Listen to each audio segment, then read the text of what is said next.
Tää on mun käyttöauto. Oho, väärä väri. Ei tarpeeksi ovi. Juu ei. Tää on mun käyttöauto.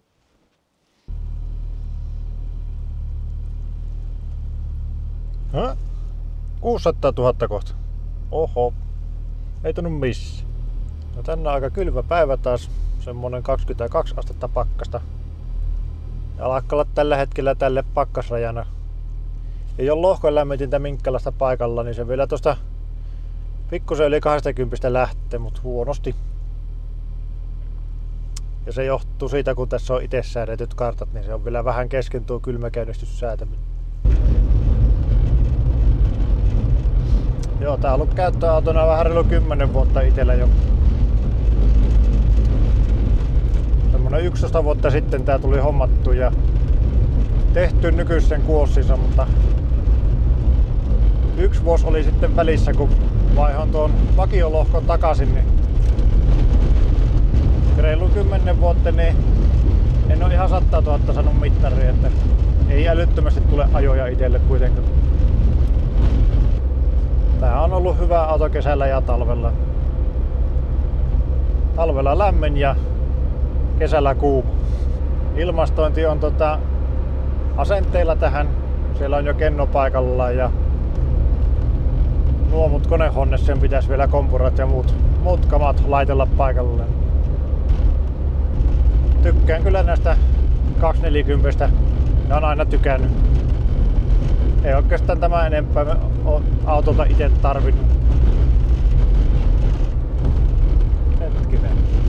Mitäs vittua? Siellä oli joku aina ulos. Sanoisinko, että ei ole paljon tekniikka kehittynyt sitten 90-luvulta. Tässä on ihan kaikki mitä tarvitsee. Melkein. Lisävarusteet kun olisi kaikki, niin sitten on. Totta kai tässäkin on omat vikansa, mutta niiden kanssa on oppinut elämään. Siinä väliajalla, kun oli tähän moottorinvaihto menossa, oli uudempi Volvo, niin ei siinä ole samaa fiilistä. Sillä ei ollut niinku mukava lähteä. Tällä on. Jatka tähän hallin puolelle.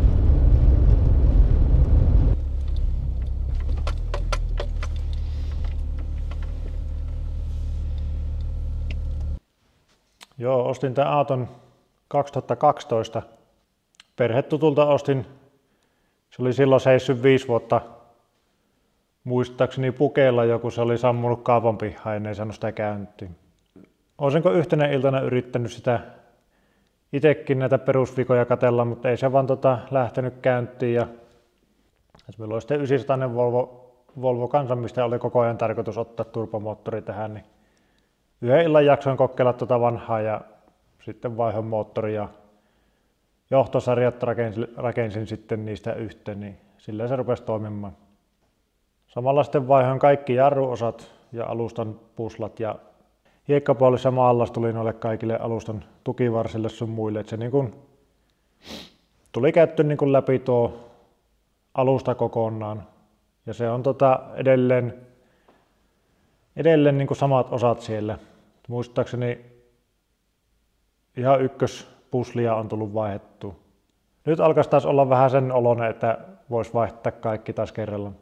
Ehkä tämä oma suuntautuminen tähän, varsinkin tähän 200 sen Volvoon, niin on juurtunut pienestä pitäen. Meillä ostettiin serkun kanssa ihan ensimmäinen auto omilla rahoilla. Se oli 244 DL.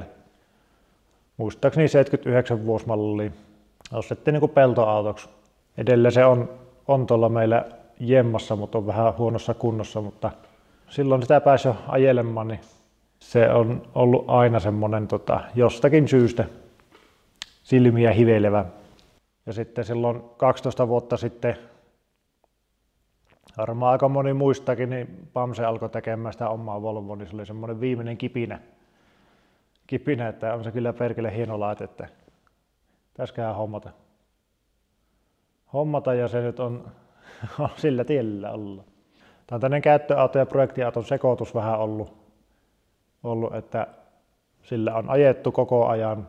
Niin kuin yritetty pitää koko ajan se ajossa ja sitten tietysti päivittää samalla kaikkea mitä nyt on vähän mieleen tullut.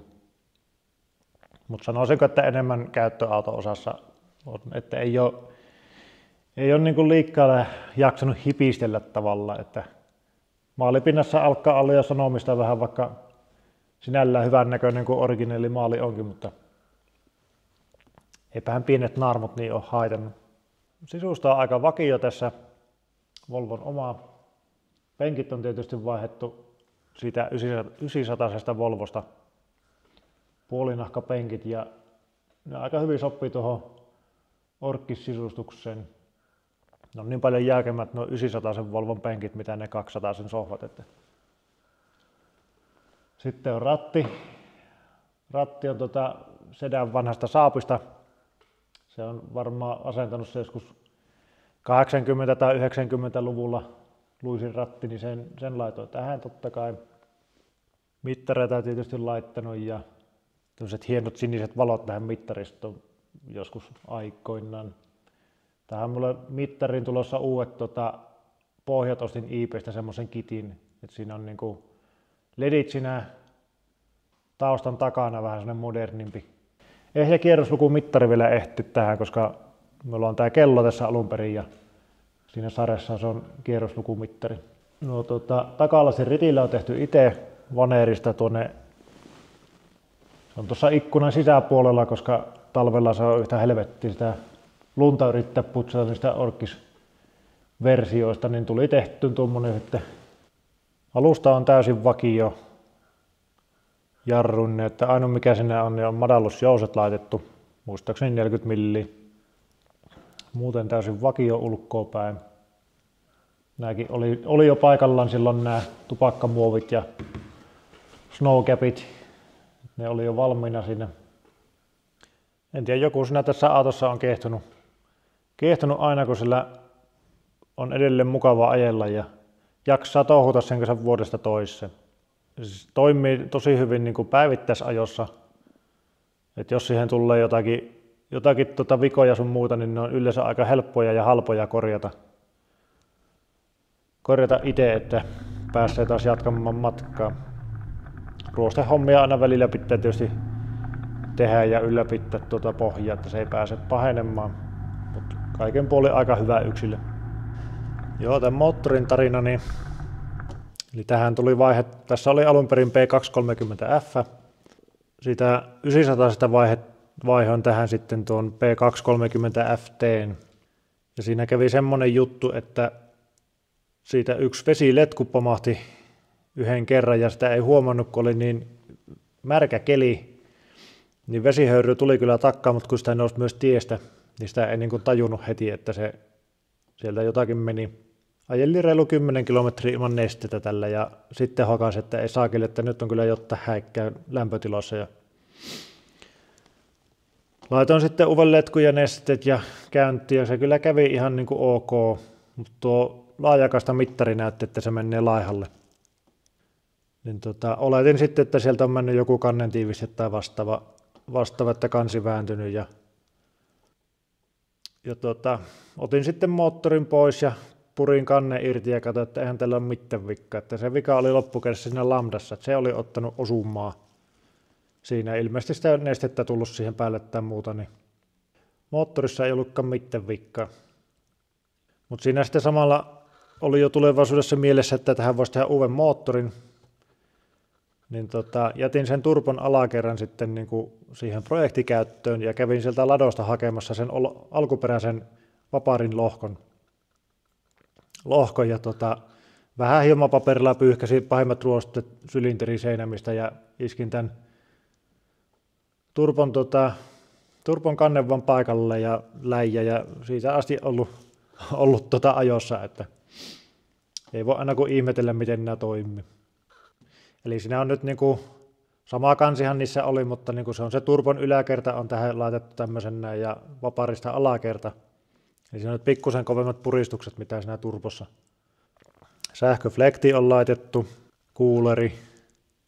Turbo on edelleen sen 900 mukana tullut. Siitä ei ole sen tarkempaa tietoa, että onko se sen alkuperäinen. Silloin oli ajettu muistaakseni joku 330 000 silloin, kun sen laitoin. Ja se oli Saksan tuontiauto, että välillä aina vähän mietitytti, että milloin se tuo turbo lojahtaa, mutta vielä se on antanut Vielä se on toiminut. Ja muutama vuosi sitten tämä rupesi pelleilemään se sammu tuonne risteyksiin ja pitkän startin jälkeen saattoi lähteä käyntiin ja toimi ihan hyvin taas, kunnes joskus taas ihan randomisti ei taas lähtenyt tulille. Ja yritin selvittää sitä vaikka millä oskiloskoopilla ja kaikilla ja ei sitä oikein sano selvyyttä, että onko se ekussa vai onko se jossain johtosarjassa vai joku yksi komponentti, mikä pellelee silloin tällöin. Minulla oli tuo Hestekin ollut tässä hyllyssä jo oottamassa, niin sitten lopulta tein sen johtosarjan valmiiksi ja laitoin sen Hestekin tähän ja rupesin säätämään. Sen takia se Hestekin ei ollut paikallaan, koska me en saanut sitä ikinä käyntiin sillä aikaisemmin. Ja nytkin meni aika monta päivää, että sen lopulta hoksasi. Siinä oli muistaakseni, jos en ihan väärin muista, niin siinä oli antilakki päällä. Tai joku vastaava täppä. Niin se starttasi, mutta se sammui aina siinä niin kuin pari sekunnin jälkeen. Samalla tavalla, niin kuin olisi kipinä hävinnyt kerralla. Niin lopulta sen asetuksen löysin sieltä, niin sehän rupesi käymään. Ja sitä nyt on itse säädetty tässä aina pikkuhiljaa. Kyllä sillä ajamaan pystyy, mutta ei ihan täydellisesti. Siihen tuli sitten hukkakipinä tuli laitettu sytkäpuolelle ja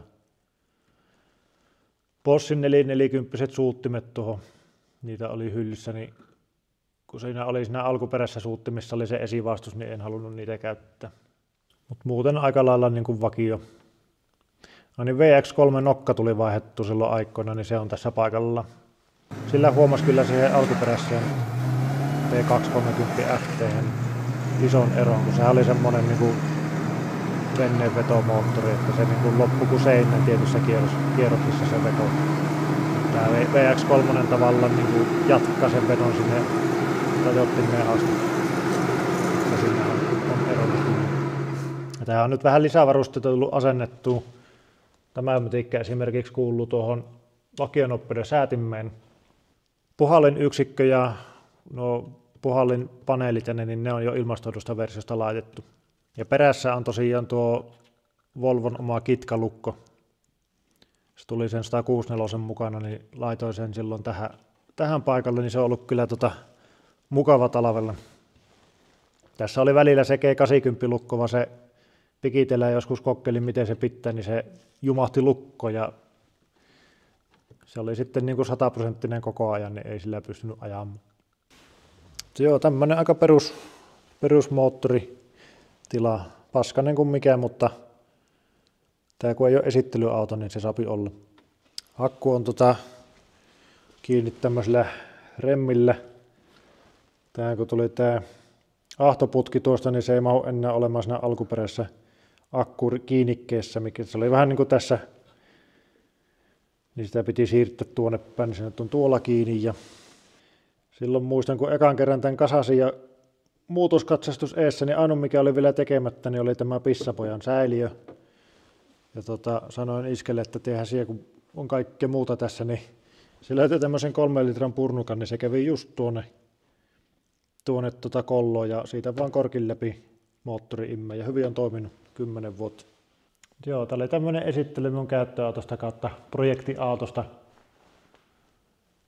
Tästä jonkun verran on videoita ollut mielessä kuvata ja on kuvannutkin, mutta jostain syystä en ole vielä mitään laittanut mihinkään. Halusin ehkä ensin tehdä tästä tämmöisen pienen briefin ennen kuin teen tästä mitään muita pätkiä. Videoaiheita siitä kyllä tulee niin kuin tarjottimelle, että aina on pikkusta laittamista sun muuta tässä, että ei tarvitse niin keksimällä keksiä tekemistä. Laittavan kameran päälle. Kiitos kun katsoit videon ja katsellaan taas. Moro!